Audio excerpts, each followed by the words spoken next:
Venezuela menggelar latihan militer nasional besar-besaran dan membuka lebih dari 300 pangkalan militer untuk peserta pelatihan sipil. Latihan militer skala besar itu dilakukan Venezuela di tengah memanasnya hubungan dengan Amerika Serikat.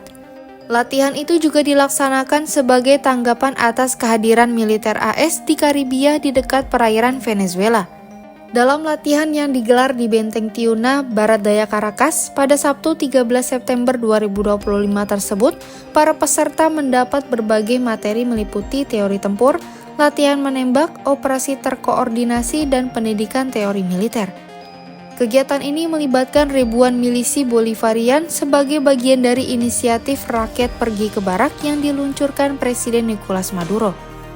Sebelumnya, Presiden Maduro juga menyebut negaranya kini telah memasuki fase pelatihan lanjutan dan kohesi tempur. Sementara itu, Menteri Pertahanan Venezuela Vladimir Padrino Lopez mengatakan tujuan utama latihan ini adalah persiapan untuk mempertahankan kedamaian. Como ha dicho nuestro comandante en jefe, nosotros estamos preparándonos sencillamente para defender la paz. Sebelumnya, ketegangan antara Venezuela dan Amerika Serikat meningkat sejak AS mengerahkan pasukan di Laut Karibia dengan alasan memerangi jaringan narkoba di kawasan Amerika Latin. Situasi makin panas setelah Presiden AS Donald Trump mengumumkan bahwa militernya telah meledakkan sebuah kapal yang membawa narkoba dari Venezuela di laut internasional. Washington juga menuduh Presiden Nicolas Maduro memimpin jaringan kartel narkoba dan mengeluarkan surat penangkapan atasnya. Maduro pun memberi respon keras dengan menyebut AS sebagai imperialis dari utara. Maduro juga mengatakan ada 8 kapal perang AS dengan 1.200 moncong rudal yang mengarah ke negaranya.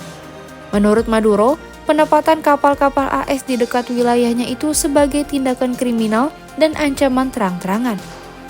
Ketegangan makin meningkat setelah 2 pesawat militer Venezuela mendekati kapal Angkatan Laut AS di perairan internasional pada Kamis 4 September 2025 lalu. Pentagon menyebut manuver pesawat militer Venezuela itu sebagai langkah yang sangat provokatif. Sementara itu, Menteri Luar Negeri AS Marco Rubio dalam kunjungannya ke Ekuador menegaskan ia membela pendekatan agresif Trump untuk memerangi kartel narkoba.